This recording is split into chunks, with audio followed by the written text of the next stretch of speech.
he called me. He said, Jota's going to call you, mate. And I remember. Was you nervous? Nervous, mate. I was in my living room. I took my top. I was sweating. Took my top off, bruv. I was sweating. So that's what he'd say. The big games used to come and he'd go, boys, if you want a medal, give me the ball today. Like literally, mate, he'd say that, and you'd look at him and you go, yeah, because you get someone like Nicholas Benton that would say it, and you go, like, can he do it?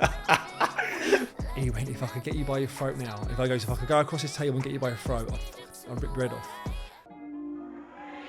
Boom, when you see me in the city, rollies, APs and rich millies. I'm with Kieran, that's Killy. Got the protect on the rest of you silly. You know, so the G's them trendy. But we don't care if it's trending. You wanna buy one, then ask Henry. But we stunt on them, so don't tempt me. Like Kieran and Manu, all of the haters got left back. He went from kicking ball to man selling watches. Man, go and check that. So many legends, we're talking Premier League. Man, respect that. The broad walk, it was all talks. That was broad talks, you better get that.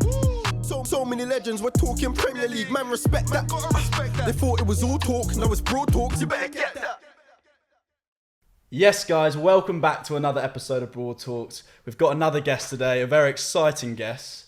Arsenal Academy, Reading, Chelsea, Aston Villa, Fulham, Stoke City, Brighton, now Football Pundit, Stephen Sidwell. How you doing, mate? How many teams? That list just could go on. I was waiting there. He's going to reel them out like a pack of cards. Man like Sid is in the building.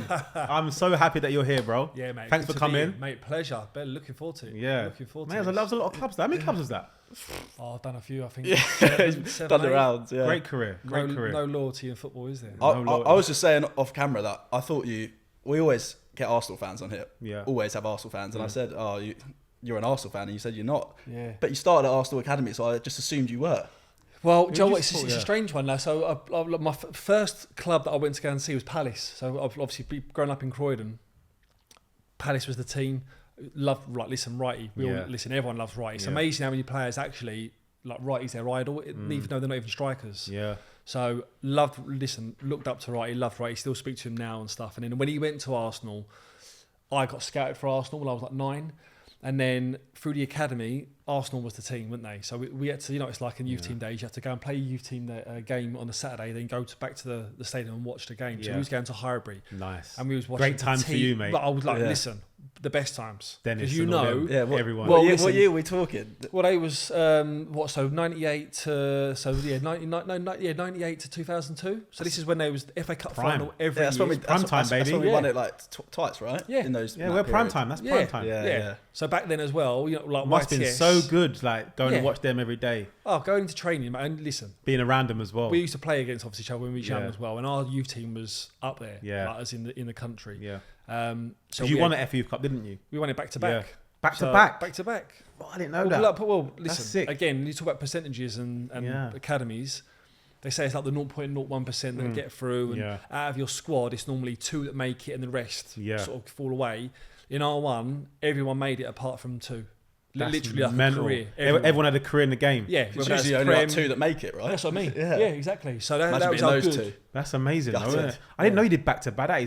You must be the only. Is that did West Ham do that? No. I think West Ham. Ham team did I don't know they? if they done it. I know Arsenal done it since then. Chelsea done it. Chelsea done it like 4 or 5 times on the bounce, didn't they? Is the like when we was young, the FA Youth Cup was like the World Cup for us. Yeah. Like you win that, you feel like shit. I got like a chance to making it. Yeah, do you know what I mean? Yeah, someone's gonna get through. Someone's gonna get through. Is it me? Whoever. Right now, is it the same sort of thing? I don't know. Do you reckon that they had that still type of feeling? Yeah, do they? So my boy, my eldest, he's 16 now. He's a scholar at Wimbledon, AFC Wimbledon. Nice. So the draw's just come out, and he's got, Daddy, I got a FA Youth Cup, because that's the first time that they play at stadiums as well. So you used to buzz when you used to play at someone's stadium. So buzzy, innit? Like wherever I remember like FA Youth Cup, we played at Leeds away, Ellen Road, Borough. Obviously, when you come on to make it, like that novelty wears off. But at the start, when you get there and there's the lights there, and you go like, you're like, whoa. Yeah. So big baths in the changing room back in the day. Yeah. The whole scenario, getting on the team bus, travelling up, the overnight stay. Yeah, it's still massive, I'd say. It's the final at Wembley for the FA. No, it's 2 legs. Is it? Yeah, so home and away. So you play at whoever you're playing in the final at, say Liverpool, you play at Anfield. If you're Arsenal, you play. But you play in the stadium. Yes, you play in the stadium. You get to play in. It would have been Highbury, wouldn't it? Back then? Yeah. And listen, Highbury was a carpet. Highbury was a carpet. Is it true that the Highbury groundsman got signed by Real Madrid? Yeah, come in, took him. Mate, that pitch, you can't beat that pitch. Carpet, innit? The best pitch of all time. They didn't emulate that with the Emirates, you don't think?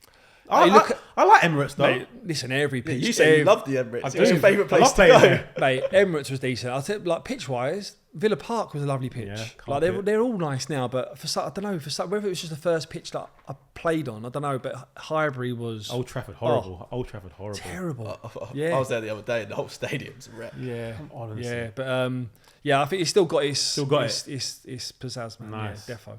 We touched upon it a bit with obviously Crystal Palace. Yeah, and then you got scouted to Arsenal.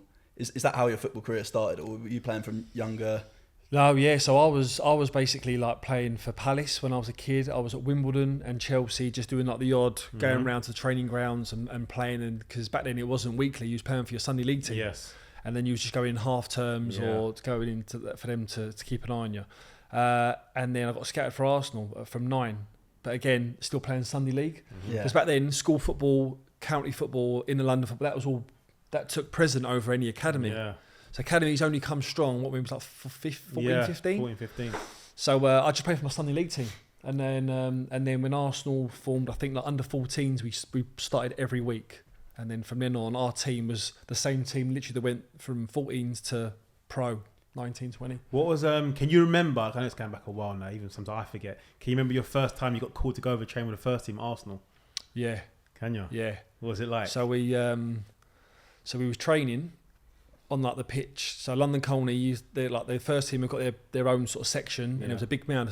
So we moved into London Colney. We was the first ones to go there as youth team players as well. So it was all quite new, quite raw. Trees weren't developed. So there was a big mound and like the stick trees, but you could still hear the first team, and we were on one side, and then we're training, and then Pat Rice comes over. You know, when Pat Rice, like the assistant manager Rice, is jogging over, and you're thinking someone's getting called over. Someone's getting called up. Or suddenly like, Sidders, you coming? I was like, all the boys, hey. So you're jogging over. Then you're thinking, fuck, shit, I'm trying to train with the first team. Yeah. So you go over and he throws you a bib, right, get involved. So I remember Tony Adams going, Ricey, and I was like, yeah, and he goes, Is this the one they were talking about? And he was like, yeah, this is the one they were talking about, yeah. And he was like, all right, son. And he obviously knew he was just taking the mick. He knew I was. And he was like, all right, son. He goes, yeah. And I was like, right. He went to me, right, Sidders. I was like, yeah. He went, don't fuck it up. Literally, don't fuck it up in front of everyone. Mate. But that kind of broke the ice. Yeah. So I was laughing, and then you're just buzzing to be there. So many legends. What age was this? So I was, first year YT, so I'd have been 16. 16, right, okay. 16, 17. So many legends. Did anyone stand out? You thought, oh, they're so unbelievable player. Well, it's fun. Take your pick. Yeah. You had Petit, Vieira, Perez, Bergkamp, Thierry, Tony, Canu. Oh, too many. Do you know what I mean? Like even going down all of them. Franny Jeffers, like Franny was frightening. Yeah, Franny, pace was phenomenal. Mate, his finishing was a joke. Mad. And at that time, like YT, I think we was on 48 quid a week. And they used to get to the cup final, didn't they, every year? Yeah, cup final, year. Mate. So we was just selling tickets. Like we was getting like. I remember them days selling tickets. I remember them days. Yeah, mate. So it was good times. And do you know what? Like you probably do yourself. Still speak to them now. Yeah. We've got a little WhatsApp group, and we still meet up. We're meeting up at Christmas. All the boys, Stacky, Halsey, Chorley, all the boys. We're all meeting up. Because that bond, it never gets broken. Was Buford on your team as well, Jay? Yeah. So many guys made it, didn't they, from your team? So well, look, I'll read them off, right? So there was Stacky in goal, John Halls, Ben Chorley, Liam Chilvers, me, Pennant, Jerome Thomas, Ryan Ricketts, Bentley, Jay Bothroyd, Graham Barrett, was Paolo in your Ryan team, Gary. So they were the year above us. So then you had Vanazza, Coley, Stewie Taylor, Dougie, Terry Bowes, Vanazza. Who else was there? Jamie Day. Yeah. So, what about Spicer? Was he? No, he was the year below. Spicer. So Bentley was basically playing up in our age as well. So amazing. Crazy that, isn't it? Yeah. What age were you at Arsenal Academy till the end of? So Reading bought me when I was 20. So I done 2 stints of 2 pro contracts, and went on loan to Brighton in the Championship. I'll go on for you. If you think if you're at Arsenal at a different time, not around that glory period, do you think you have a better chance at breaking? Do you know what? We all say it. We all say it. Listen. I say it now. I was at the right place at the wrong time. Okay, so the football education that we got, second to none. But Don Howe trained us when we were 17. Don Howe, amazing. The first team, listen, I had, for me personally, Patrick Vieira, Manu Petit, then Gilberto Silva come, then Edu. All World Cup winners. Yeah. So time's got right on the wall where you go, do you know what? Yeah. Listen, I need to go out to come back down the step of the ladder to come back up. And that's what Arsenal said, and thankfully that's what happened. Would you say, obviously, I know you obviously Arsenal's all about Reading. In my head, when I think of Sidwell, I think Reading doing so well there. Yeah. Obviously getting your move to Chelsea after that. Yeah. Would you say that's your most favourite time? No, because you've had so many clubs. Yeah, every dressing room was good. I enjoyed every club that I was at. But Reading definitely put me on the map. And I look back on it, and I was saying this the other day to someone, that when you're young, you got no fear. Like I was playing in the Championship, and I was 19, 20, and I was ripping it up. Like every game, like I was voted best player outside the Premier League. I was going to games, not even worrying. I think. A few teams, like PFA Team of the Years. I wasn't even worried about who I was playing against, and I was like so young and naive, but so confident in my ability that I knew that either Reading were going to get to the Premier League or I was going to get there one way or the other. Yeah. So, and then obviously, listen, we blitzed that season, 106 points. Mate. You won it, didn't you? Yeah. Well, 106 points. We was up by March. That's mad. So I still the record now, 106 points and over 100 goals scored in that team. Did you, when you got promoted with them, did you really notice the difference between, obviously, because you blitzed the Championship, but then getting put into the Prem, that first season you finished 8th. A lot of people don't even know about that. We spent £1 million, 1.2 million in that. So we bought Sol Ki-Hyun from I think we come from Wolves. And we finished just outside Europe. Who was the manager then? Steve Coppell. And again, that season, so they was women and iron about giving me a deal. I couldn't believe it. I missed a little bit of that Championship season. I think it might have been my ankle or knee. And they was women and iron about giving me a deal. I was going to my last year of my deal, and I was like, I can't believe this. And my agent, I was like, they're not. And he was like, yes, a little bit of a stalemate. I was like, do you know what? Fuck it. I said, I'm not signing. And I said that from day one when we got promoted, and he was like, whoa. And he was like, he said, it's the Prem. And I was like, and again, I was 24 and I was like, do you know what? Watch. I said, watch. I said, I'll prove them wrong. And then first game, Borough, 2-0 down, 1-3-2. That on the weekend, Gareth Southgate called. He was the manager. Listen, what's going on? After every game, near enough I spoke to every manager. Really? Apart from United, Liverpool and Spurs. So all the managers knew that you could because it's like when you get in the Prem, your profile blows up. Yeah, of course. It got out. Obviously, the managers talked to Coppell after the game. What's going on with Sidders? Oh yeah, don't know. And I was like, do you know what? I'm just going to ride this out. And then the Chelsea one come and. Oh, so you went Chelsea on a free end of the season? I went Chelsea on a free. Really? Yeah. They literally just finished outside of the top at the European spots. Yeah. And then didn't get re-signed. So during that season when you're ripping it up for Reading, are they saying, bang, there's a deal on the table? So then they start to come back. Oh right, let's sit down. I'm like, no, Joe, what? I'm right for the moment. But then I'm still like thinking, it's a tough one because if I get injured, of course, they'll obviously still offer me a deal, knowing that you know I'll be back within a year, worst case. But I was like, do you know what? Nah, I'm doing this. And it paid off. You got a big move to the big dogs. And then when originally I was going to Newcastle. Was you? Yeah. Well, Everton. David Moyes was at Everton. Yeah. That was strong. And originally I was going to go Newcastle. And what made you choose Chelsea? Obviously, they're great. Do you know what? There was two factors in it. So Glenn Roeder was manager at the time of Newcastle, and Freddie Shepherd was chairman. And then the takeover happened with Mike Ashley. Yes. So Glenn Roeder called me and said, look, there's a few changes behind the scene. I'm probably not going to be here.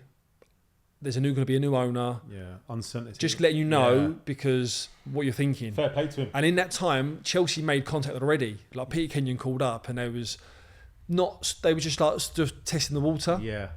And then they made it serious. And I was like, right, let me talk to Jose. And then I spoke to Jose on the phone, mate. Go on, tell us. Well, he was the man when he back then. He come in, Fergie, the main man. Mate, he come 2004, so this was 2007, 6, 7, and he was still fresh. Like he was the governor. Yeah. And so my agent was like, "Listen, Chelsea want to do the deal," and I said, "Listen, I want to talk to Jose." Yeah. So, literally, come home. He called me. He said, "Jose's going to call you, mate." And I remember. Were you nervous? Nervous, mate. I was in my living room. I took my top. I was sweating. Took my top off. Bruv, I was sweating. I had a pair of shorts on. It was like, I don't know, like April, May time, just before the end of the season. Yeah. Bruv, I was walking. I was pacing up and down, waiting for the phone to go. And then he called and he was He was like, Steve? And I was like, yeah. He said, Jose. I was like, yeah, blah, blah. And he said, the first thing he said, what do you want out of football? And I was like, well, obviously I want to win things, play at the highest level and look after my family and just be financially secure. And he was like, join Chelsea. Simple as that. He went, join Chelsea. I was like, all right. And he said, put it this way, if you play well, you're going to win things, you're going to earn money, family sorted out. He said, if you don't play well, you get paid up, you earn money, and you go somewhere that you're going to win things, hopefully. Yeah. So I was like, and then he was like, he said, what are you doing tonight? And I was like, nothing. He went, you're going to come to my house. So they sent a car. So me and the missus and my agent went to his house, all like top secret operation. Like his bodyguard come and picked us up in the car park underneath Stamford Bridge, going around Belgravia Square like 3 or 4 times, so not being followed. Security outside. He lived down on their Mews, so it weren't not off the high street. So it was all like operation. I was like waiting for me to open the door, walk straight down, going into his house. The door's open. So me, my agent, and my wife. We were in his like pretty similar to this downstairs kitchen. And no one's there. No one's coming in. I can hear his wife cooking in the kitchen because it was all kind of open plan. The dog was like running around. The famous dog. Yeah, and all of a sudden he just starts walking. We're there 10 minutes. I'm like, what do I do? Do I go in the kitchen and say, excuse me, like we're here? No, all the security have gone. And all of a sudden he just rocks downstairs in like a pair of like stonewashed jeans and slippers and the top. And he's like, and all I heard him was go, what? Is he already? He didn't know. He didn't know. He's come rushing in. He was like, oh my God, I'm so sorry, blah, blah, blah. And the missus she's like, because he had the grey hair at the time, he was just like silky, wasn't he? He is, mate. He's the governor, mate. And we just sat down and we just chat football. Nice and he just said, listen, he said, this is Chelsea Football Club, right? And by the time they just won the Premier League as well. And he gave me this book about this fat. And he just went bang, and it just said Chelsea 2007. And it was like July 6th, day 1. And it was the whole pre-season, training sessions done already. Get it already prepped? Done. This the season's not even finished from the back end. And like now, that's part and parcel. Yeah. But back then it weren't. Yeah. So wow. Yeah. How did you manage to negotiate yourself number 9 though? That's the so again, question. Like that was 9 dog. Number 9 for Chelsea. So my family are all Chelsea fans, right? Are they? So all of them sort of they were well happy. Tooting Beck, Wandsworth, Balham. So Chelsea was massive, right? I couldn't take it down. So first day pre-season, we flew to LA. So we get on the bus, go to the airport. As I get on the bus, he's at the front. He starts to go Sidders. And I go, yeah. Because when you sign for a team, you see what numbers are up, didn't you? Yeah, you know. So Jeremy just left. Yep. Did he go Newcastle? Number 14. He went Newcastle. So that's obviously I didn't go. So he went to. Mad. So number 14 was up. So I was like, if I can nick 14, I'll be buzzing with that.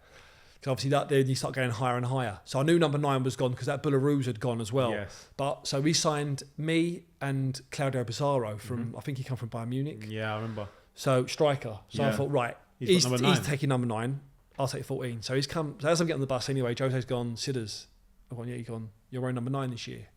So you never know with Jose with these mind games and stuff. So I was like, all right. But I'm thinking, is he trying to catch me out here, trying to be like, do you want it? Are you like, and then say, nah, I'm joking. You got 14. So I was like, all right, okay, no worries. So I like just fronted it up, and then we went to LA, but I didn't know the kit had already been printed up because obviously the kit man had to pre-do it all before that had been sent out. So then it become the unveiling. It was like, so the kit man told me, you got number 9. I was like, shut up. He was like, you got number 9. I was like, why have I got number 9? Did you feel funny having number 9? So I didn't at the time. I was like, so I told my mates, because my mates were all like, what number you got? And I was like, I got number 9. I was like, what are you doing? Arguably like, mate, I couldn't believe it. The best number. Exactly. So then it come out with the press thing. We was in LA number 9. And then from then on, I was like, I didn't really read too much into it. Do you know what I mean? There weren't that cursed number 9 at the time and stuff. And then I think going into the season and how it panned out with Jose leaving and getting a sack and not getting funds at transfer window, I don't know whether he'd admit this or whether it's true or not. I think that was his way of going to the board upstairs going, right, if you're not going to back me, I'm going to give this free transfer from Reading. Yeah, centre midfielder. Unknown, I'll give him number 9. Do you know what I mean? Because he could have given me 14. Yeah. Do you know what I mean? Or he'd give me a higher one. That could be possible. Whether that's true or not, but I'm just thinking mind games Jose, his relationship was a little bit on the ropes with Roman then. So that's the way I look at it. Do you know what I mean? I still speak to him now. When I see him again, I'll have the courage to say to him, listen, why'd you give me the 9 dog? Yeah, you should. So be interesting. When I find out, I'll let you know. I want to see if we can have a think about any other players that have had ridiculous numbers. Obviously, that's not too ridiculous, but there's some like defenders. Like, what did you say? Asamoah Gyan at Sunderland had number 3. That was like an iconic number for him. Gallas 10. Yeah, that's a mad one. Gallas number 10. Yeah. Who else is there? There's been a few. What was Zidane 5? No, Zidane went 5. Was he at Madrid? No, I think Zidane was 5. Zidane's 5. Crazy number. Yeah, there's been a few ones. I was listening to something the other day. David James was the only player to ever have an outfield shirt. Yeah, I remember that when he come on. Yeah, the manager was like, we're just gonna lob it upfield. Yeah, he put did. him at striker. Yeah, he did. Did they? Yeah, they had the lad from Preston, I think, on the bench. Who's yeah, they said it killed him. Yeah, he was like, that's me done. I think he left. Like, not the striker. Yeah. What's his name? He used to bang in goals all the time. Yeah, Miller, not Miller. Nah, I can't remember his name. He was a a player. He was a player. player. Imagine being on the bench and you got that J-Mo coming on. No, that's poor. They planned it though, because you have to print up the shirt. Miller, is it Miller? Nah. We'll get it. And then you got Ronaldinho 99. Yeah, but that's the GOAT though. He can wear the way he wants. Yeah, I mean, a lot of them. Yeah, a lot of them ones. A lot of the foreigners had them crazy numbers like 9. Zinchenko 11. That's what I'm thinking. Thingy had one. What was a guy in the Milan? He said you couldn't have 9 because Ronaldo had it. He had the plus 1 plus 8, wasn't it? Yeah. What's his name? Zamora. Yeah. I can't remember his name. So you get a few of them, or you get a few of them, the ones that don't want to have a high number. So they'll go, listen, I'd like if they're a striker, they'll take number 2. Do you know what I mean? Or so. I was never really bothered about numbers too much. Really. I wouldn't be if I had the numbers you got. Yeah, but still, I wasn't really. Obviously, you want a good number. Everyone does, but I wasn't really like that too much bothered about it. Yeah. See, I'm really bothered about it. I play Monday Night Football 11 aside, and I play right back, and I wear number 9. Do you? Yeah, because I'm like after Steve Sidwell. That's what I tell everyone. Then you moved to Villa from Chelsea. Obviously didn't get too much game time at Chelsea in the end with everything going on with Jose. So Jose got sacked, did he? So Jose went like early. Jose went like September, October time. Really? Yeah, we didn't start well in the Champions League, and he got the bullet, and Avram Grant was already in. So Avram Grant come in sort of pre-season. I think again that rocked the boat. So then I never forget, like Jose went and JT came in the dressing room after a couple of days after he got the sack, and he was like, "Listen, boys, Avram's taking charge." And a few of them was like, "Really?" I was like, "Yeah, he's here for the end of the season." So he got Champions League final. I mean, listen, I'll say he did it. Like the lads got it, and Clark he done it and stuff, but. Yeah, Moscow. What was the Chelsea change room like?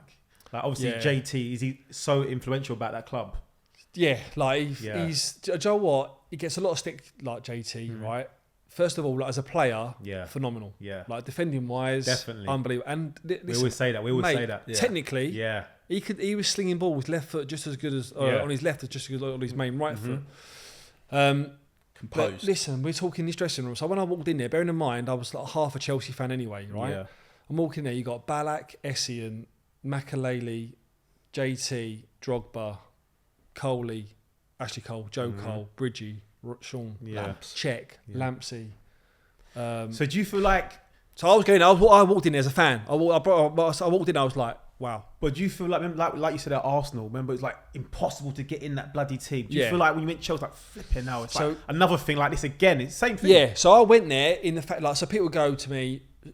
Like, so rewind a little bit. So people go to me, "Oh, you went for the money, right?" Now listen, to God's honest truth, Reading put on right at the very end. Reading offered me more money to stay than what I was getting at Chelsea. Really? Right. That's Reading. Yeah. Okay. Yeah. I was getting more money at Newcastle. Yeah. Right, than what Chelsea give me. So that proves, that proves. I was like, listen, how can I turn down Chelsea, right? And then one day when I've got kids, I think I had my eldest at the time. It was like 1. How can I go to them, boys? I could have played for Chelsea, you know. And they'll go, why didn't you? 100%. And I'll be like, how'd you answer that? Don't. So I was like, do you know what? I'm going to go. I'm going to give it my everything. Yeah. If it don't work out, then it don't work out. But I could come away with Premier League medals medal or an FA Cup or even just, man, I was only there, 18 months, but I learned so much as well off the pitch as well as on the pitch. Little things, tiny little nuggets. So I don't regret going at all. At all. And I'm not saying that because financially I would have got the same any other club really, or more other clubs. So football-wise, it was 100% like the move that was right for me at that time. Who was the player that most stood out to you? Anyone in that dressing room? Who was like the most player? Lampsey was a joke. Was he? Lampsey was relentless. Yeah. And everyone says it, and what he's achieved in football, it's no fluke. Of course no fluke. not. All the goals that he scored, he would go out and he would run. He would train every day. Like Didier, he'd flick in and out of training, but come game down a Saturday, Drogba's going to go, and he would say, games, so that's what he'd say. The big games used to come, and he'd go, boys, if you want a medal, give me the ball today. Like literally, mate, he'd say that, and you'd look at him and you go, yeah, love yeah, that. Love you that. get someone like Nicholas Bentner that would say it, and you go, like, can he do it? Man, just Nicholas Benton it off. No, but I'm being serious. No, he would believe in his own ability. Yeah, and he could say it. Yeah. But you look at him, you go, all right. If you're in the dress, but when Didier's saying it, and he's in the dressing room before, and he's got the locks coming down, he's greased up, he's got his shirt off, and you're like, yeah. Yeah. Do you know what I mean? And he done it every game. Yeah, he's a governor. He might be like the scariest striker that, as an Arsenal fan, that I've ever had play against me. Mate, he gave centre backs nightmares, mate. Yeah. Nightmares. Yeah. But Joe, as well, in that dressing room, all the names I just said there, right? Big players, no egos. That dressing room, or every one of them got on. Really? Everyone. There was no sort of. Listen, there's always disagreements in training, but it's heated stuff. But there was no sort of cliques. You had like the Africans and the English, but come game day and stuff like that, everyone was together. And it was a strong dressing room. Mate. Do you think Jose instilled that, like the no ego sort of thing? Yeah. Because he's such a big character. Yeah. Obviously, when you first went there, like it was just like it's a no go having that ego. When he left, the dressing room was in tears. Were they? Tears. Drogba was on the floor, mate. I can imagine that. Like, so that's the relationship he had with them players, and that's why and they say I'd run through brick walls for him, because he done that. He managed to just have everyone on side. Love it. So like he would go one day. He went. It was half term, and he was like, "Right, boys, this is again like just man management." He's like, "Right, boys, tomorrow we're training." He said, "Everyone bring your kids in." Everyone, he said, just bring all your kids in. He said, it's obviously half term, give the wives, girlfriends a rest. He said, if you haven't got any kids, go and find some kids. He said, just bring some kids in. Right? So you imagine that, I'm going home now, all the players going home going, babe, like, I've got to take the kids into training. So she's like, why? All the wives loving it. So they're like, oh wow. I love him. I love him. So they're on side. So he now, he's getting everyone on side. Smart. So babe, we're training. And then I remember we're training this pitch, and then there's about 1,000 kids on the pitch literally next to us, having a laugh and joke, like rolling around. We're having a proper session. That is wicked. Do you know what I mean? But little things like that. Yeah. Just it's like he just knows. That is genius. That is genius. He hasn't got that respect, has he, since he's left? I know you said that players would run through brick walls for him. At United and Spurs, you could see that. We know Jose as Mr. Chelsea. Yeah. You can't. When I think Jose, I think Chelsea straight away. Yeah. Do you know what I'm saying? You can never get that bond with Man United, because Man United had it with Sir Alex Ferguson, or Tottenham have it with whoever. You know what I mean? Harry Redknapp or whatever it is. But but he's still a great manager. Yeah. Then moved to Villa. Yeah, sorry, the Villa one. Yeah, so Scolari come in at Chelsea, and we sat down. He said, "Listen, you're not in my starting 11 plans. You're going to be in the fringe, but it's down to you to work your way into the squad." Yeah. So I was like, all right, okay. And then the Villa one come up. That Martin O'Neill, and then Villa and Randy Lerner as well just come in, and they was going for it. They was going top 4. They was like, we're going all out. Throwing money at it, weren't they? So they was going big, and I was like, all right, okay. So we sat down. They was like, listen, we've got James Milner coming in. Youngie was there, Gabby. Reading off players that they're going for. Good team. Like, do you know what? Had a good team. I like the project and stuff there. I was down in there then. Yes, so Stewie come in. So in the end, the team was near enough. Nigel Coker was there. Yeah, so Nigel was there. So the team was near enough. Like you had Heskey up top, John Carew, Youngie. Was Benty there? No, not yet. Benty come in towards the end. John Carew and Heskey up front. Gabby, wow. Yeah. So then Gabby. Then you had good Stewie Downing, Youngie. Yeah. James Milner in the middle. Milner, Yeah. Gareth Barry, me, Nigel, James Collins, Richard Dunn, Warney. Luke Young, Brad Friedel in goal. That's a team. That's a team. On FIFA that year, that team. That was my favourite team to play with. That wasn't like the big boys. It was such a all fun them players. team. That's a good team. So that was the project, and I was like, do you know what? At the time, it. I think who was England manager at the time as well? It might have been McLaren. I think they were saying he goes. I think it was McLaren, because he was maybe based in Midlands. Yeah, he was going to watch them a lot. Yeah, because that was the place to go and see the teams. So I was like, do you know what? This could be. I like this, and unfortunately, that's probably, I say I've got no regrets in football. That's the one club that went to with all the aspirations to really kick on, and it never just materialised. A few factors from it. One, I couldn't get going away from home. I missed London. Yeah. Moved up to Birmingham.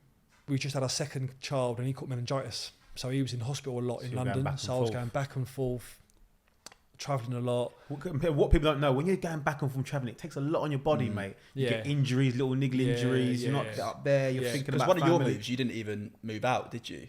No. For when you lived. So when I went to Fulham, I still lived in bloody Chislehurst ways in South London. I had to travel around the M25 every morning. 2 hour traffic. 2 hours, mate. I should have just moved into Wimbledon and just rented there, but I didn't do it. No. Because I had a house over there. I thought, back home, live in that house, and I was getting all injuries from it. That's same as me. Near enough the same as me. So I was doing a lot of travelling, and then me and Martin O'Neill had a sort of a personal. Yes. We clashed a little bit. Purely from the travel as well. I kept it quiet about my son, and then he thought I wanted to be in London. Yeah. And then there was a few things said, and that was just broken straight away. So there was a few factors for me. You know what? I did a few clashes with Martin O'Neill in Sunderland as well, because he was Sunderland manager. Yeah. Sunderland. And I remember I was ill one time. I was like fucked. And I was like, Gaffer, I don't think I can make it today. I'm gone. I'm literally. He's like, nah, you got to come. We got Wigan away. You got to come play, mate. I was like, I'll come, but I'll give it a go. Yeah. But I'm telling you now, I'm in a bad way. He was like, no, you're coming. Don't care. You're coming. Went there. I was off. I came off within, I think, 30 minutes. Yeah. Yeah, he's ruthless. Like that. He's ruthless. Yeah. But I liked him, though. Mate, he's old school. Yeah, I liked him. Listen. 1v1s for days. Yeah. Mate, 1v1s. He was frightening. He used to go... what was his assistant's name? He used to have Wally. Wally, that's it. Wally. Wally's a legend. Class. Absolute legend. Yeah. So he'd have this one, right? He'd go, right, forfeit runs. He'd go, right, losing team, run round that goal over there and that cone and back in 22 seconds, right? And you know it's not like when it's mapped out. It's like box to box. He's just gone off the freestyling. Like, freestyling. Yeah, mate, honestly, you'd run it and he'd go 19, 20, 21, 22. Just like make it up.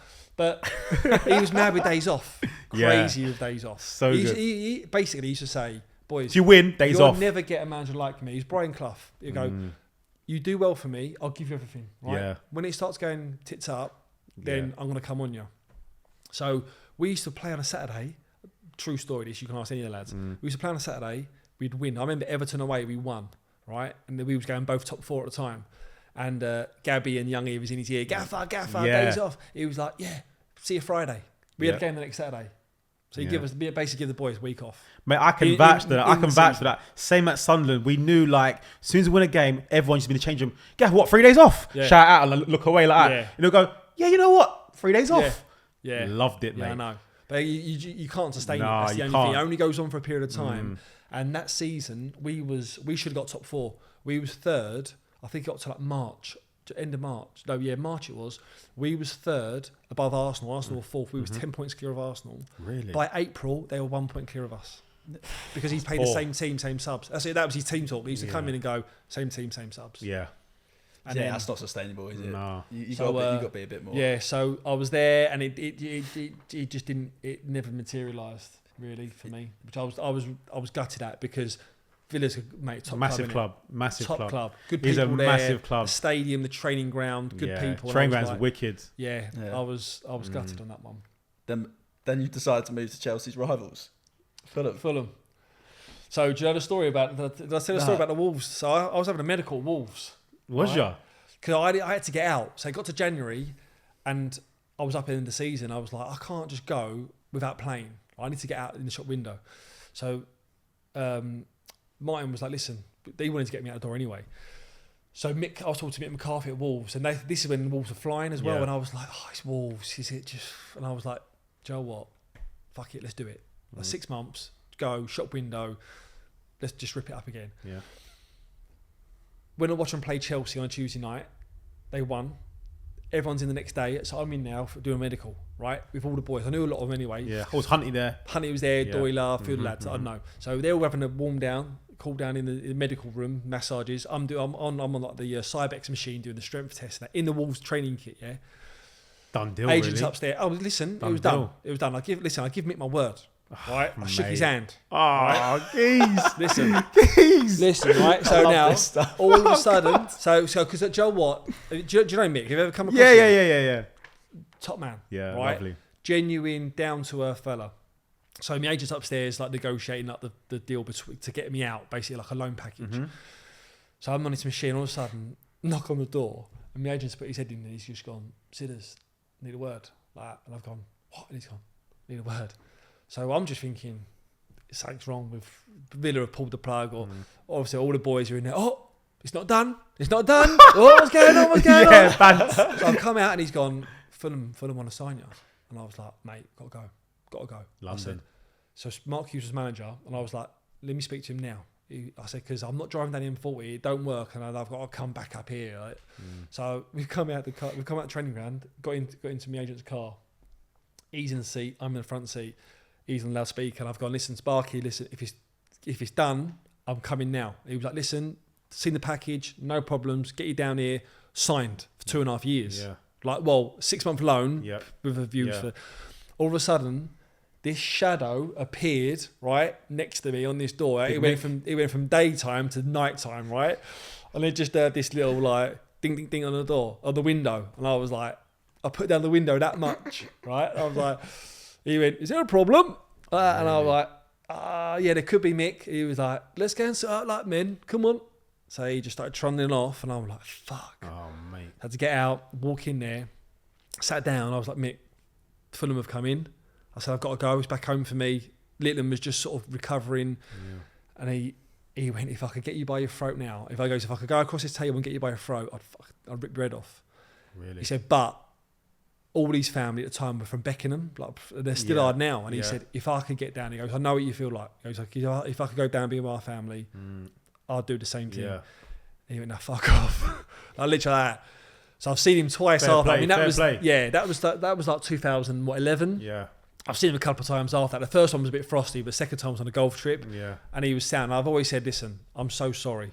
But he understood. Yeah. You know me, listen, if I give someone my word as well, I was done. And even driving down, you felt guilty. I felt terrible. Did you? I felt really bad. But for the family and for myself and football, I was like, it had to be done. To go back to South London as well, where your family. Yeah, it's just and do you know what? As soon as I went through that door at Fulham, I just felt like it was home. Yeah. Well, obviously that's where I met Sidders there. Yeah. You boys. I love Fulham. I was a really good club. I loved it. My time there. Yeah. Really obviously, good.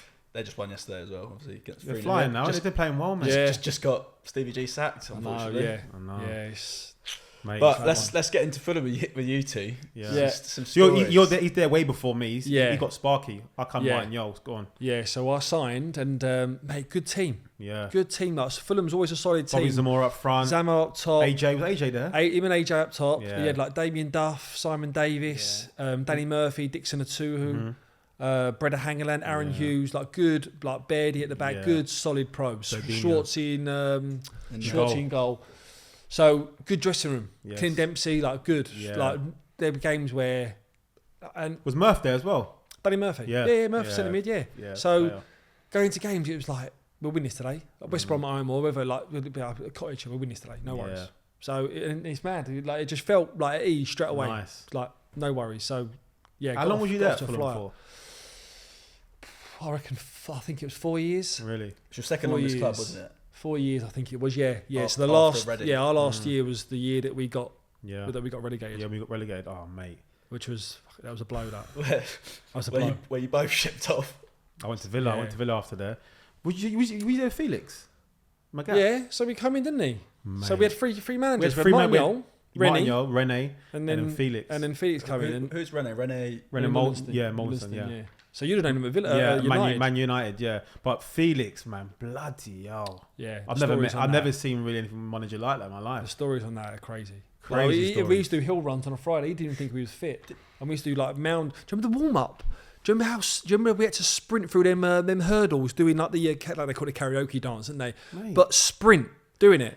Oh, what, where you like trundle sideways? Imagine doing that. As like, you normally do that as a warm up, like slow. They put hurdles out, and we had to do over hurdles, like 100 yards. What about when everyone's falling over? Hey, what about when we get beaten on a Saturday next day, running for ages till he says stop, mate, miles. Yeah, it was running. You said that's where you like, because we were talking. started running. I was doing 5Ks. You said at one point you were banging them out purely because of that training. Yeah, mate, running all day long with him, and he didn't believe in injuries, did he? Nah. If you're injured, no, get back out there and try it. Yeah. You got to try it. Yeah. If you was injured, he didn't believe in it. Your ACL's ripped apart, mate. No, go and try first. Yeah, he was crazy. So I mean, look, that season at Fulham, the year went down, was probably one of our best seasons that I've had in my career. Mm-hmm. So you listen, in the relegation season, you see it now with teams like Villa, for instance, that are struggling at the minute. Yeah. You see players that obviously duck it, but don't want to know. So we had obviously Berber. Berber went in January. He got moved to Monaco. He was like, boys, I'm jumping ship. You lot can do this one on your own. I'm going to Monaco. I actually forgot that he left. Yeah, mate, him and Sendros went to Milan. Phil went to Milan. So he went to Monaco. They've nicked the move to Monaco and Milan. Shipped off. They jumped ship. And we went and got bloody, oh my God. That Mitroglou fella, yeah. Mitroglou. Yeah. 12 mil, the highest thing of all time for Fulham. Mitroglou. Did he score a banger though? No, you're thinking Kasami, I think. Yeah, and you got a banger that day as well. He got a banger that day as well. That was goal of the season, wasn't it? Yeah. Best goal I've ever seen. It was probably second best goal of the season as well. That was the best goal I've ever seen. Yeah, it's like a Van Basten. It's like a Van Basten thing, wasn't it? I was playing that game, Crystal Palace away, wasn't it? That goal, it's a channel ball. He's running. He's took it on in one stride, just gone bang on his chest in mid flow on his right juke, just popped it. You got a good goal that day as well, I remember. Yeah, it doesn't. Joe, what that weekend no one as well? About it. We won that day, didn't we? Yeah, we beat him 4-1. Yeah, 4-1. And that was the day. That was the weekend that Jack Wilshere scored that ridiculous. You remember the Harlem Globetrotter goal where they just went ding, ding, ding, ding, ding.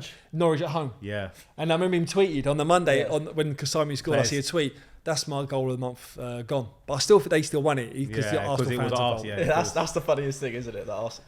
What's his name? Tony Adams is purely going to win strictly because of Arsenal fans. Yeah. But yeah, you get some players that duck it, some players that just thrive off it. And I was one of them. I got given the captain's armband as well. And I was scoring, and I just took it in my stride. I was thinking every game I just played well and just took it upon myself to try and get others around it. But sometimes they don't work. Sometimes it is hard. We lost a lot of games last minute. Do you know what I mean? Like we conceded so many goals last 5 minutes of games, and you just knew the writing was on the wall. You knew the writing was on the wall. Yeah. You mentioned obviously Berbatov. Yeah. What was he like in the change room? Mate, he was quiet, wasn't he? Berber was quiet. Berber was very quiet, very introvert. Yeah. Genius. He probably has the second best touch I've ever seen in football. Oof. Okay, he's got unbelievable touch, but for me, Veron were the best touch I've ever seen in my life. Yeah. But in Berber, you could ping the ball into him at any angle. Yeah. Dead. Yeah. But he looked like he was trying at 20% the whole time. That's his style. That's his style. That's his swag. Yeah, that's his demeanour. But was he like that in train? Would he actually train hard? Because he could finish for days as well, couldn't he? Yeah, and never practice finishing either. No. Never would practice. He used to just get a massage every day for 2 hours. The lads used to massage. They used to fume about it. He used to be on there. He was like, when he's finishing as well, he never hit a ball so hard. He just stroked it. Caressed it. Mate. He just literally. He was a funny character. I think in football you get that different characters, and you got to know that. You got to understand. Listen, that he's not being rude. Yeah, that's just Berber. That's just him. He'd come up and have lunch on his own, or sit in the back of the bus. It's hard to understand sometimes. Yeah, and I think also as footballers, because we're local from England, we forget as well they're from another country. Yeah. Imagine you going to Bulgaria. Yeah. Do you know what I mean? Yeah. It's hard. It's not easy. Yeah. But he was top man Berber. Yeah. Silky as well. I used to come every day. You know, boys I used to come in quite smart as well. I didn't get it. People used to just come in with they used to have they're going out clothes for the weekend and then just shitty clothes for the week. I used to think, just wear your wardrobe, boys. Do you know what I mean? But he used to come in, leather jacket. He was the boy, wasn't he? He looked the don every time. He did. Best player you played with, best player you played against. Best player I played with, Drogba's up there. And I always say Drogba just purely the fact because in winning games. But I'll tell you who's there. Moussa Dembele. Fulham. When he went to Spurs. I think he's the most underrated midfielder. Let me tell you now, League. right? There's not many people that can do what he can do. Yeah, and I mean on a football pitch, like basketball, when you front someone up from a standing position and you go past them, right? You don't see many people that can do that. Yeah. He would do that with ease. But right? it's funny, didn't he come Fulham as a striker? So he come Fulham as an attacking player. I'll never forget my first day. So I signed for Fulham, right, on the Friday. Missed the deadline to play on the Saturday. So I had to train on the Saturday morning and go and watch them in the afternoon. Train in the morning, about 10 people training, right? A couple of youth team players. He come out and I'm thinking, I just thought he was like a reserve team player. I didn't even know he was. So all of a sudden, mate, he was putting me in my arse, right? He was strong. I'm thinking, fucking hell, who is this? I was like, who is this? Getting back in, called Bobby Zamora on the way to the game. I was like, Bobs, mate, talk to me about Musa. He was like, geez, player. And I was like, mate. He went to me, go on YouTube, just watch his reels. His reels, mate. Because I didn't even know, right? He said he come from AZ Alkmaar. Fuck me, mate. Go listen, when you get a chance, everyone's watching now, go on YouTube, watch. Obviously he's gone to Spurs, he's doing. He was putting people in their arse and just gliding past people. Even when he went to Spurs, he was unbelievable for Spurs. They had never replaced him. Spurs let him go for 8 mil. But don't you feel like it's Matt? He went to China, didn't he? Asia. Yeah. Don't you feel like that move there feels like it's kind of like, I don't even think about him no more. I feel like he's obviously of his money financially. Yeah, I get that. But do you know what? As well? I know. And you speak to all the Spurs players. They always say he was the best player in training, by not in terms of training hard, but just the best player technically and everything. There. You got Modric there. You got, but still, ballers. he didn't fulfil his potential. Wow. He could have gone on from. He could have been that Real Madrid midfielder. Potential. Yeah. And Joe was with him. He had an element of self-doubt, self-confidence. Did he? Yeah, for sure. Which is mad because the ability that he had was frightening. Never lost the ball. He was like, too strong on it. He was too strong on the ball as well. But that's the thing I'm saying. So when you front someone up, go doing that from a standing position, going past someone in a space of 2 yards, that's hard. Yeah. He could do that, but he could also reverse the roles and go, right, you get past me. And you ain't getting past him. Yeah. He just gets that big arse in there and just goes bang. See you later on. So we got Musa, we got Drogba. And so sorry, best player I played with. Well, that was with, wasn't it? Yeah, that was with. So what about against? Against directly. Yeah, like listen, Jules. Yeah, so directly, everyone says there's the Scholes, Lampard, Gerrard, right? All different players.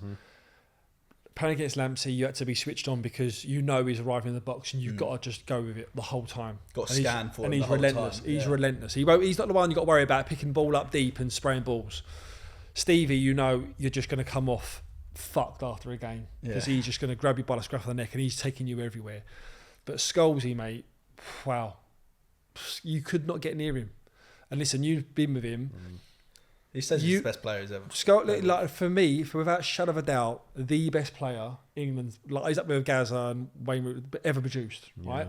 You go and shut him down, he just pops it off. You drop back off. You go and shut him down, he just pops it off. It comes into him. Then you don't go and press him, and he just goes bing, turns and just hits a ball, like dissects, and then he'll go and stand somewhere crazy, and you're thinking, bro, what are you doing over there?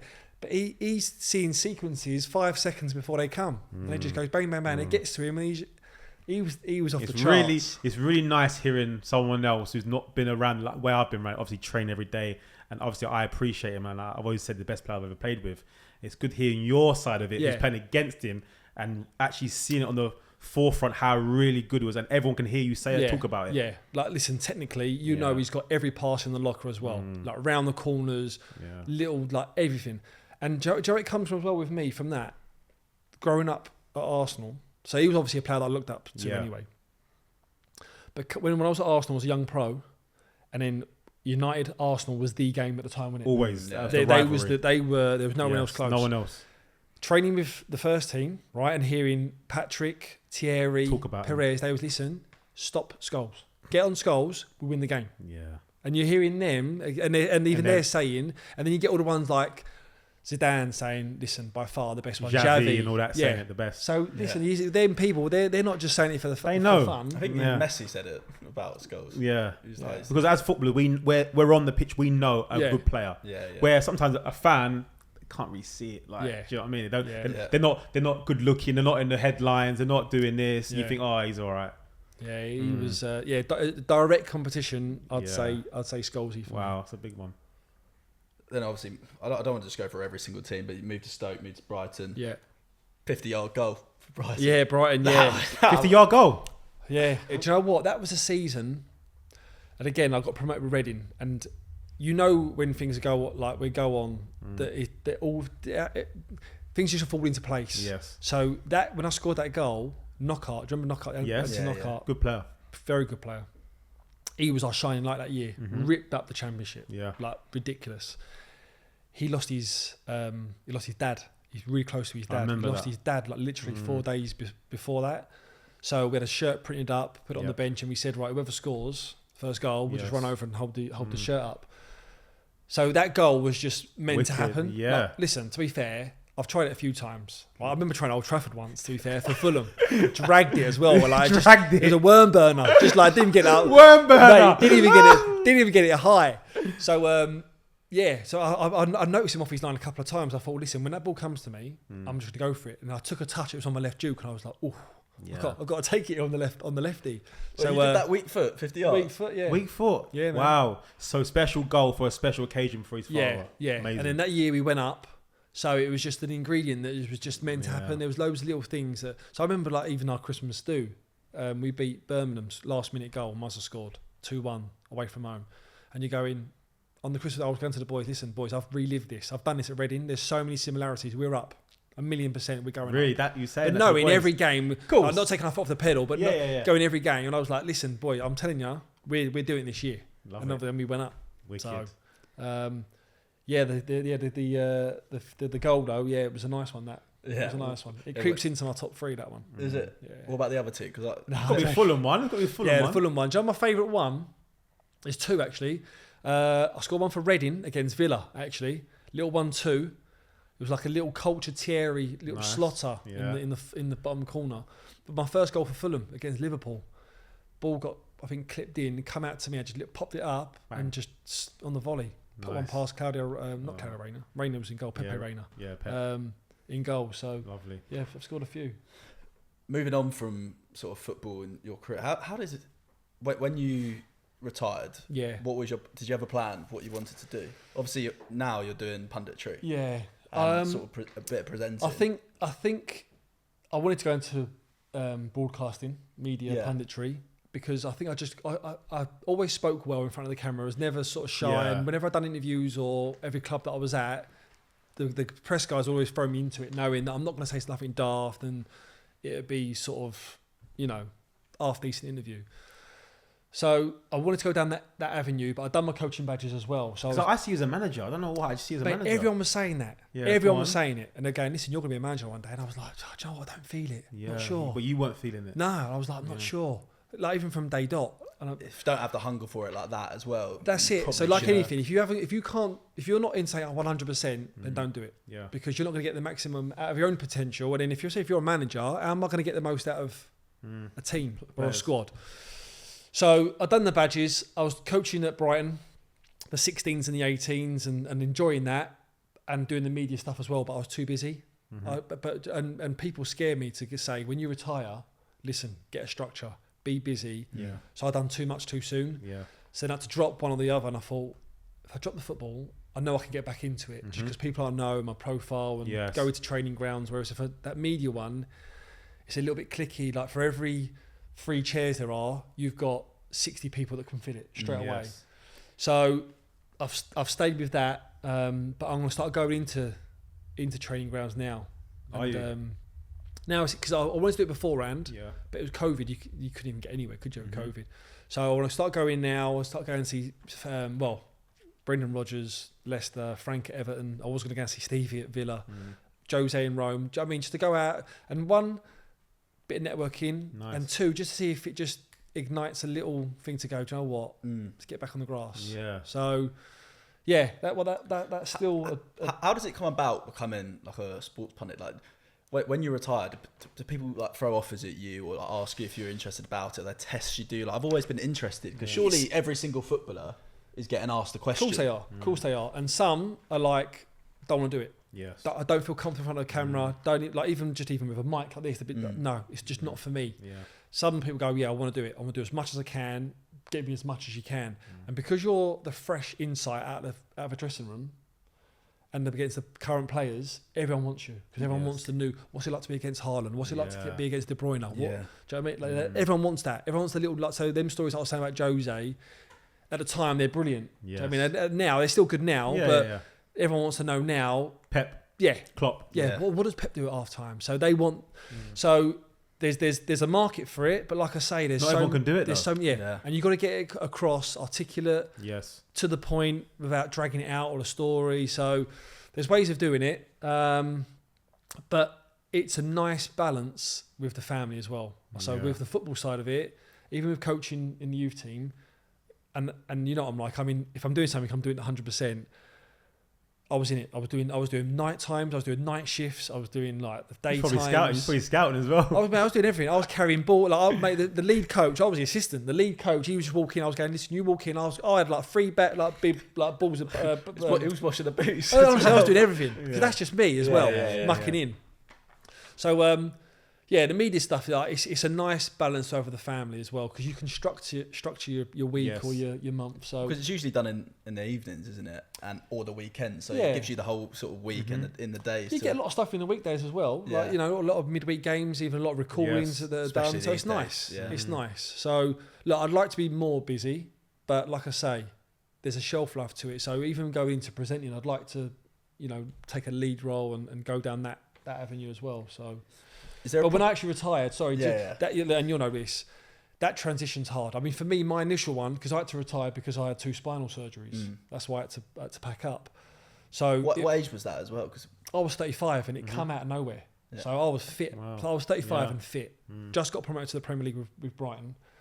I could have played till I was 37, 38, 39. Wow. I would have dropped down to the champ, no worries. So that come, and the initial one was a relief.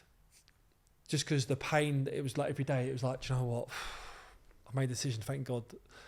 I didn't miss football, but then after a year, I'd say, and doing the punditry and going to grounds and in stadiums, and that just weird thing, like the smell, like the grass and match day and the dressing room banter you'd never beat. Yeah, never. You're a kid from when you played from 6 till when you retire.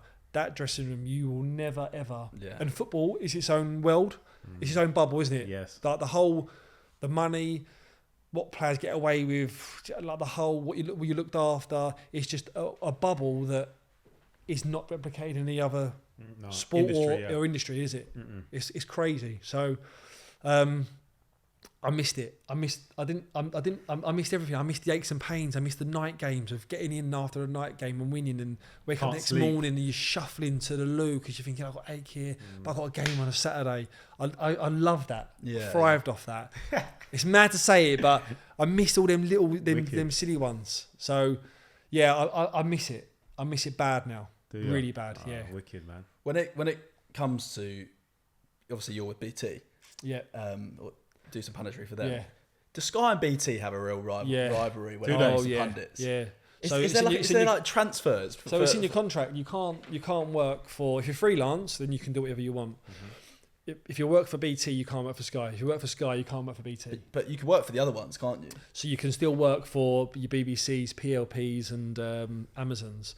And I get it, because basically, if you're working for one or the other, say for instance I'm working for BT and I've got a BT gig on a Saturday, and then I work for Sky on a Thursday, and there's a night game before, and they ask me for some insight, and I give a really good bit of insight on a Thursday for Sky, and then BT be like because now, especially social media, it blows up and it just goes viral. Well, global. It goes global. It's not even about this country.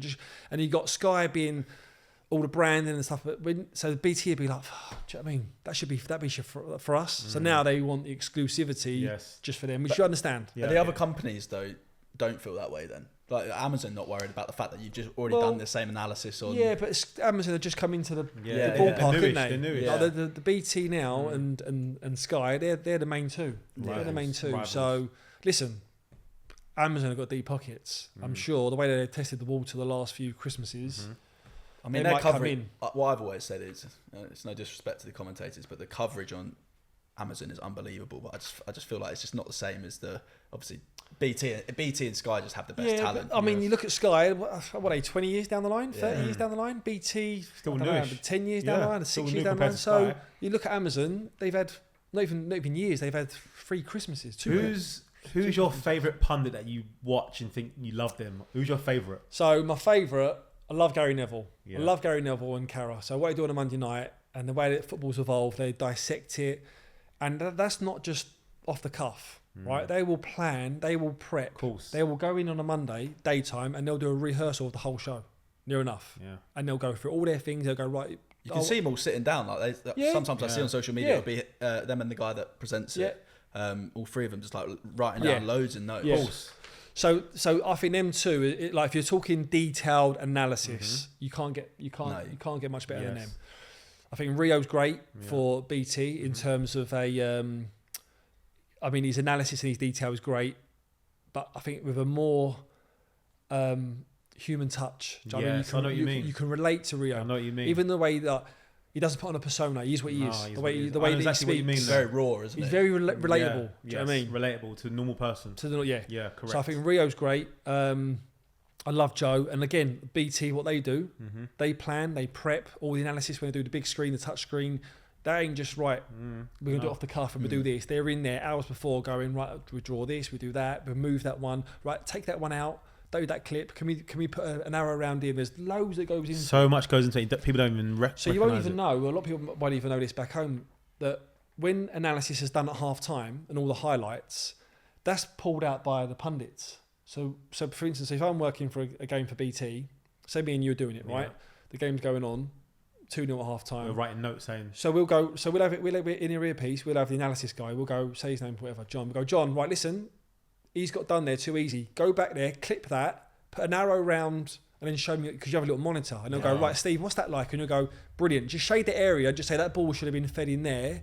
So then when it comes to half time, when it goes to the break, they go, right, these are the runs. So you'll look at them and you'll go, perfect. Perfect. So it's all done. It's all planned. It's all prepped. Good to know. So pundits are not just there. Pundits are doing more than you think. They're not there just for the face. They're actually doing. They're there to give you an expert opinion and a view, because they can do that. But they've done all that plan and prep. So yeah, Rio and the boys on that. But then you got to love Keno. Like Roy is raw, mate, and that's what I love about him. Like he ain't pulled it. I can't imagine him doing that. I think for me, you're right about Gary and Carroll, but for me, Roy and Mika Richards, they're my favourite. Yeah. The whole, like, they bounce off each other. Chemistry is brilliant. Yeah. You know what? I love that. That's and Meeks is like, that's his. And again, because you don't want to be at home, right, watching it and like being bored of just going. It's insightful, the arrows and this and that. Joe, oh wow! But then when you got someone that's when someone laughs, it's infectious. Yeah. So it makes you laugh. And that laugh is different. And you want personality. You want people to like have a go at each other, not have a go, but just bounce off each other, and that's where them two are great. They are great. They're great. See, last year I thought that Sky were especially pushing Mika and Roy. This year they're not, though, are they? I think it's Carroll and Meeks that they're pushing now. Yeah. I think it's because they're trying to get that sort of Liverpool City. Thing. Yeah, true. That's a possibility. But they're all good. They're all good in their own way. Do you know what I mean? And listen, everyone knows the top ones because they're on TV all the time. Of course. So the ones that are not good, they'll be on it for a bit and then they'll just be shipped off. Yeah. Is there anyone that you could see playing football right now and you think, Pundit? The current player in the Prem? There'd be a few, I would say. I'd say someone like Antonio at West Ham. So he's got a podcast, doesn't he? Yeah, so I wouldn't say being a pundit, but I could see him definitely being in that media broadcast role, whether it's like his own YouTube channel or something like that. Him and Callum Wilson have a podcast. They've got a pod, where they talk about the football throughout the week, but as current players. Yeah, I was like, that's amazing. Yeah, that's like Fozza when he was doing that goalkeeper thing. Yeah, that's taken off. Yeah, I think there'd be a few. I mean, you've caught me on the hop here. Yeah. I'll put it this way. I hadn't got it in my head. It's a question. I ain't got it in my head. I hadn't prepared the question. It just came to my head now. I think now, where it's evolved, where you come out of football and everyone wanted to be a coach or a manager, it's now flipped. Everyone wants to be a pundit and not really a coach. I think everyone's going to be a YouTuber post football. Near enough. So powerful. That's the way it's going, mate. Yeah. Well, all the streaming now, it's crazy. Yeah, and you see you were one of the first people that I saw sort of have a podcast show post football with Joe Football. Yeah. Like I remember seeing it. Good fun. When I was I'm talking like 2015, 16 maybe. Maybe I got the dates wrong, but you had a show with the blonde woman at Yeah, Kelly Cates. Kelly, yeah. And was it Joe? Again, that Joe was good. Cole? Yeah, No. so it was me, Bridgie, Wayne Bridge, Yes. Colton Cole was on there a couple of times. And that was the first that kind of media, and Yeah. now you're seeing loads of people doing it. Like Rio's got his podcast and his show. Yeah. And that will always sit with me. I remember you like telling some of the stories you've actually told today. Yeah. Well, that's the thing. Like everyone at home, they want to hear stories. They want to hear what he's like. They want to hear what goes on. They want to know what goes. A lot of people don't. And you as footballers, you forget. You just think people know. They don't. So people like up until I reckon 6 months ago, I've never had a doctor. He's always been my club doctor. It's mad. I said the same thing. It's mad. Yeah. I'm not registered. No GP. No. I'm not registered. No GP. Mate, Means like to me, you got to go down the road GP. I was like, what? I think a club doctor, mate. Yeah. So little things like that, and just I was thinking of something the other day, but people wouldn't even know what goes on in the dressing room. And you just forget. Yeah. That's what. So away games. So people think, oh well, we got whoever away, Man United away, or Newcastle away, where you fly. People probably think that you just jump on a British Airways flight or an EasyJet flight, or you literally get on a bus, you drive onto the tarmac like billions, and you just get off, and you walk 5 yards onto a jet and go. Do you have to take your passports when you go on a private jet? I think you do. Not for English. No, it's not English. You can have ID. Yeah, ID. So you're right. Driving license. The away ones you do. They used to say just in case. I remember Joe Cole left his passport once on a Champions League game. Did he? Because they say you never need it. They say just bring it just in case. He left it at training ground and he was sweating. He was sweating. In another country without his we passport? land. Yeah, I can't remember who he played now. And he was like, I ain't got a passport. Oh mate, imagine. I've got a game, but it's to do with watches. So I thought we could love that. We could talk about some watches. Yes. Yeah. You're into your watches, aren't you, Sidders? Love them. Love your watches. Yeah. How long you? When did you get involved in watches? Like how long you? Oh, young. Like loved watches when I was end of school. Yeah. Early I remember teens. being in dressing me at Fulham, and I always remember you being into your watches. Early teens was always studying, always just looking, reading up horology. Like loved different timepieces, and then always was one that was my collection. I was never really like obviously like your fashion, your clothes, but never into cars. Cars weren't my thing. Shoes or fashion, it was just watches. I was going to buy things, and investments was always going to be watches. Yeah. So is it for like the beauty or the investment, or it's just a mixture? Sure, what I like, the ones that I've bought have all been good investments. But you can wear them. But I like getting a watch that other people haven't really got. Yeah, that's you all over. Yeah, that that if you walk into a room. Yeah. So like for instance, my Daytona, right, which is you talk to every footballer. Probably one of the first watches that I bought. Everyone's got one. I very wear it now. Very rarely, because everyone's got one. Even in my kind of circles, everyone's kind of got one. So I like to be in an environment where you're wearing a watch, and someone goes, "That's a lovely watch. I haven't seen that one before," and you go, "Yeah." So yeah, I like it. What would you say your favourite brand is? See, I know you boys love your Pateks and your Milets, don't you? I'm torn. So I've got the RM35, yes, which I love. I really like that. I love the Pateks.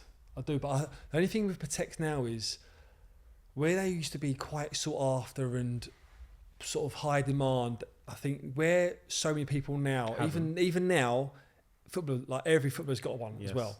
It just feels like he's still got his class, but it's just gone like the run the mill sort of one of the watches. What I think it might be is that the same amount of people are probably getting them, but it's just being broadcasted more and like let known by the socials. No, but I think definitely, footballers, they see it's a big investment. Everyone knows now.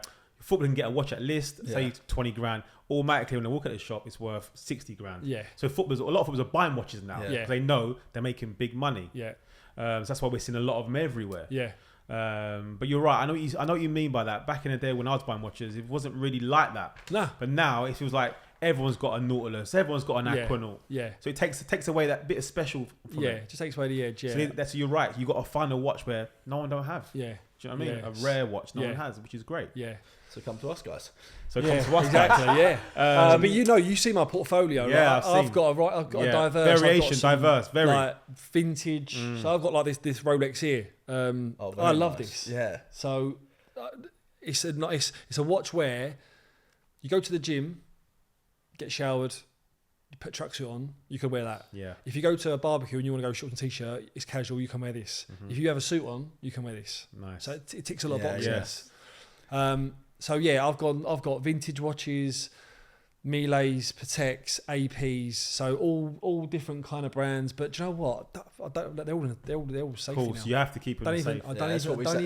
We always say that can't keep them at home because we know what goes on. Yeah. They're all in a vault. Bring them out for occasion. Wear it. Put it back in the vault. Yeah. I wore this today just because obviously I know you guys coming on the show. But I've got an Apple Watch now all the time. Yeah. That's it. It's all I wear.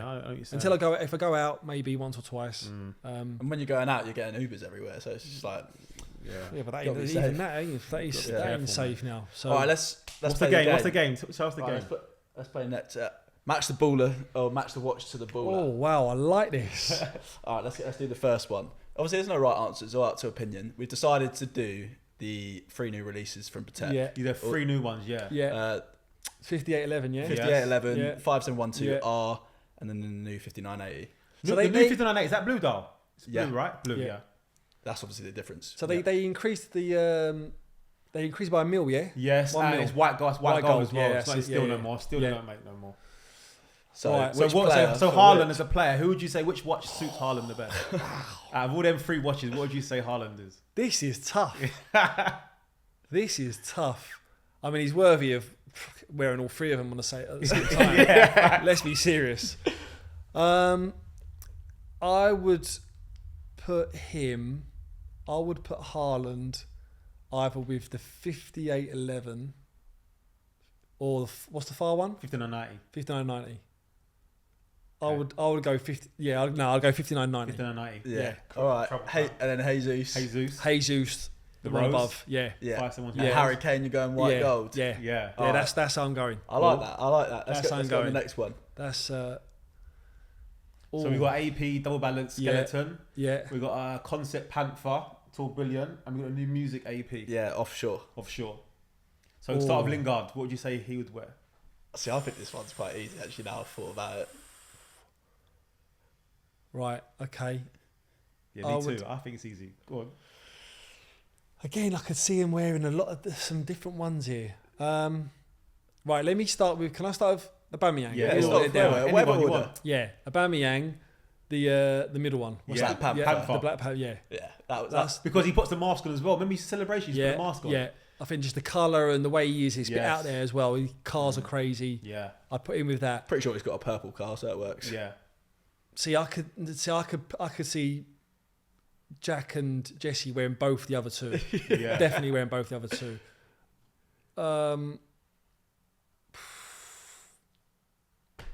It's either or, really. I think it's either or. It's either for me, it's Jesse's got to have the music one because he does all the dancing and the TikToks. True. I didn't think of that. He's got to have the music for me. Yeah. I would have gone music for Jack, me personally, but I would, if I was sticking my neck on it, I would have gone Jack. The rose skeleton. But then that one don't really suit Jesse. It doesn't, that's what I'm saying. It doesn't really. It's not that. So it's not that deep. Close. Yeah. All right, let's do the next one. Ooh. So you got 3 centre. Oh, so you got defenders, midfielders. I get it now. Cool. Van Dijk, Thiago Silva, Saliba. Saliba had a great season as well, mate. Wicked season. So you got Platinum Daytona, Yachtmaster 2, full gold, and then a Tiffany Oyster Perpetual. Hard one. This is a hard one. This is hard because again, they all like they're all machines, aren't they? Yeah. Like top and bottom. Top row and bottom row. They're all machines. I put the bottom 3 because, in my opinion, they're the best 3 defenders in the league. Yeah. Right. Let's do this one. Let me think. Right. If I'm looking at Saliba, I'd go Saliba with the Yachtmaster. Yeah. I'd go Van Dijk with the Daytona. Yeah. And Thiago. And then Thiago with the... but again, I can see any one of them wearing... That would look slick. Every watch on that, every watch there, on any of them wrists, would all of them look good. Van Dijk is platinum Daytona all over though, isn't he? He would look, they would suit all of them. They're just smart. And we've got one more and it's the Richard Millies. Oh. I can't believe you got Adele in there. You got Sinners in there. Well, how good was Adele as well, by the way? Mate. The talent on that boy. Do you know what? I remember saying to him, Adele, I had because he could nutmeg a mermaid, right? Yeah. He was popping through anyone's legs, yeah? I would say, how do you do that? And I never forget him telling me, he come through Clairefontaine school. Yeah. They used to have sessions on nutmegs. But not like taking the piss. Literally on, when you're running next to someone, their gait, their stride, this is when to do it. Do you know what I mean? So you know when their running patterns are. Wow, fucking clever, innit? Adele, the talent on him. Wow, great guy. Yeah, great guy. Is that Benfica now, right? Yeah. No, he's gone to. He just signed for Qatar or. Has he? Dubai, yeah, just signed. Sexy, mate. Yeah. I didn't know that. Yeah. I went for the 3 most talented Fulham players in the past 20 years. So we've got Richard Mill, Johan Blake, Baby Nadal, 3802 Bubba. Well, Berber's not touching one of them, or if he is, he's touching. The black one. The 35. Yeah. But I can't give him that because I'm taking that. Because you're taking that. But then I can't give him the other two. But then them other two don't suit me. So I went for 2 Larry ones, to be honest. It's impossible. I'm going to have to just go Berber, me and Berber with the 35, and then Adele would wear, but I say he would wear. I think he's grown up at Joe. He's actually matured a lot. Yeah. He would have wore them too. To be fair, Adele did message me probably 6 months ago saying he wants an RM. So yeah, but what one? Out there or no? I wasn't out there. Discreet. He was Soul. He was asking all different ones. He was unsure. Okay, but it wasn't a pink one, nothing like that. Well, look, I don't see him wearing any of them. I mean, you can say all black, all number one. All three. Sorry, yeah, all 35. Yeah, all right, wicked. That's what. Would you say that? Yeah, I'd say that as well. I would say that as well. Yeah, when I was thinking, obviously I made it. I was thinking Berber on the Blake and Tarat on the pink. But I didn't know that Berber's not really about that. I thought he would be quite Larry when it comes to stuff like that. No. Obviously, this just comes back to very classy in football. Berber. Don't know about. Yeah, you better off having pictures of all vintage Rolexes for that with Berber. Yeah. Well, you told me what Sid's taste was like. That's why I put in the 35. Yeah. Wicked. Yeah. So that game and. That's it, man. That's it, mate. You've been great coming on, Sis, mate. We really appreciate it. Some great stories in there. Obviously, we haven't told anyone about why you're in a knee brace. I was hoping we was going to get away with that, mate. I know, knee operation, meniscus. You've got to start listening to the body, haven't I? Got to listen to the body. Got to listen to the body now. Yeah. So I had a knee op 4 weeks ago now. So 2 more weeks in the brace and crutches and then off. Yeah. So that was just knocking around with your mates or whatever. Having a little kickabout. So so the golf club that I'm a member at, we play against the caddies. So we do it every year. Yeah. So the caddies love it. So you got me, Crouchy's there, John O's there. Yeah. So they love playing against us. So so it's mate, simple pass, 5-yard pass from here to there. Ting, I was like, I've not felt that one before. And then tore the meniscus, but all stitched up, hopefully all repaired, and I'll be back playing football next year. Nice. Get well soon, mate. Honestly, thanks for coming on. It's been a pleasure. I really enjoyed it. Really enjoyed it. Thank you for having me. Guys, thanks for watching. Don't forget to comment, like, and subscribe, and turn that notification bell on, and we'll catch you next time.